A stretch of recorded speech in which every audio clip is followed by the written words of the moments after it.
President Biden has started out by paying tribute to Justice Stephen Breyer's nearly 3 decades of service on the U.S. Supreme Court before announcing that he'll be putting forward a nominee by the end of February.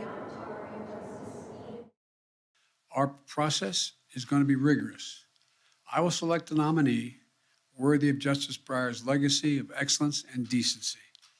While I've been studying candidates' backgrounds and writings, I've made no decision except one. The person I will nominate will be someone with extraordinary qualifications, character, experience, and integrity. And that person will be the first Black woman ever nominated to the United States Supreme Court. Well, Breyer called the job a privilege and great honor, even though Breyer's resignation is not going to shift the makeup of the 6-3 conservative-leaning court. It will allow Democrats to appoint a liberal justice that could potentially serve for decades. Senate Majority Leader Chuck Schumer says he wants that to go through as soon as possible, but Republican Senator Susan Collins says there's time. As you know, I felt that the timetable for the last nominee was too compressed. This time, there is no need for any rush.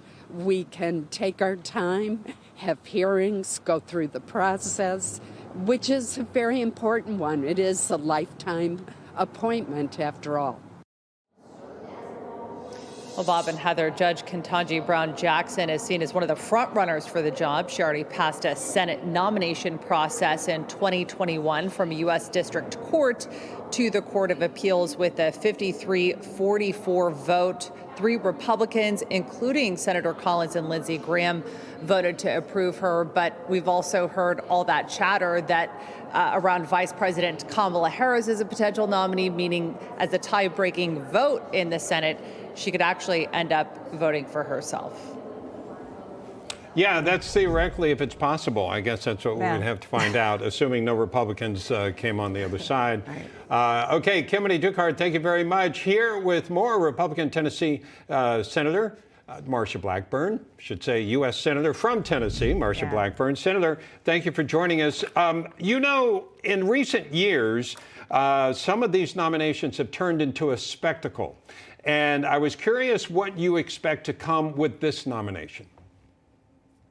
One of the things that we have paid close attention to this year, Bob, is that the nominees that the Biden administration is putting forward for federal district court, federal court of appeals, they have a tendency to be liberal. Many of them have no experience sitting on the bench at the city, county, state level, but what they are is politically active. So as we look at this process, with this being a Supreme Court lifetime appointment, we want to make certain that the individual is going to have the requisite experience, that they are going to be someone who abides by the Constitution, by the rule of law, that they are fair in their writings and their opinions and their briefings that they have prepared, which are things that those of us at Judiciary Committee, we will read through all of this in our preparation. We want to make certain they're a person of strong character and that they are not going to be an activist and try to legislate from the bench. You know, why emphasize the candidate's race and gender? Why do you think that President Biden is doing that? I mean, if he wanted to, you know, nominate a Black female, why not just go ahead and do that, but not emphasize that that's the person, that's, you know, why that person is going to, you know, go to the top of the list? You know, Heather, I was just talking with a Tennessean. I'm in Tennessee working today, and this was their question to me and they ask it because I have always said, let's find the most well-qualified person for the job. And it is the job of the Senate Judiciary Committee to provide advice and consent. That is our constitutional prerogative. And we should be doing that. The focus should be on finding the most well-qualified person to fill that spot. Our courts as an institution have come under scrutiny and attack because people feel as if they've become politicized, and they don't want that. They want equal treatment under the law, and they want fairness for all who are standing before the court. You know, I'm envious here in Tennessee, sure miss it. Shifting gears just a little bit, Senator, we have the Chinese Olympics coming up. A lot of political back and forth going on right now about that. Do you think we should participate in that, or do you think there should be a boycott because of the Uyghurs being forced to slavery, labor of slavery? What should we be doing as a response? You know, Bob, I started a year ago saying we should have the USA Freedom Games. Our athletes need the ability to compete. They've trained hard. Many of them have been training most of their lives in order to compete in these games. But what we do not want to do is to put the attention on Beijing and let Xi Jinping stand up there and say, look at us, look at everything we're able to do, look at what a magnificent country, on and on and on. We don't want to do that. We don't want to embolden them. And I'm very concerned for the safety and security of our athletes. I'm concerned for what they may be exposed to. I'm concerned that there are apps that they will have to download on their phone, even if it's a burner phone, and that will enable surveillance of them by the Communist Party.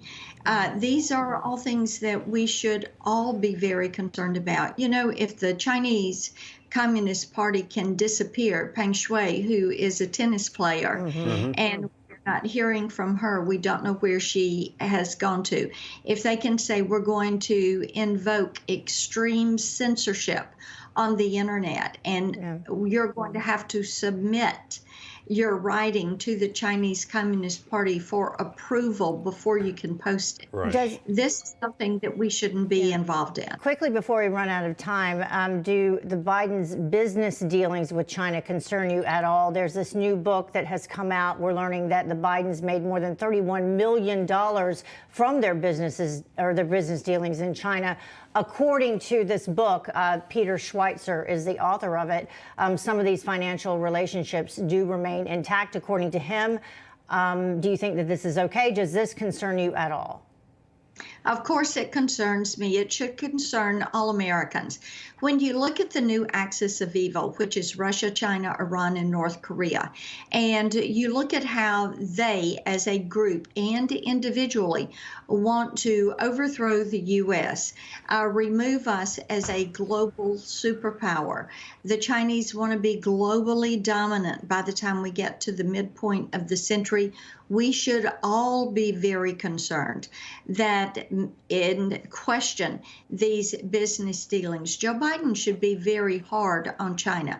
Look at what they did, not only to us, but the world with COVID-19.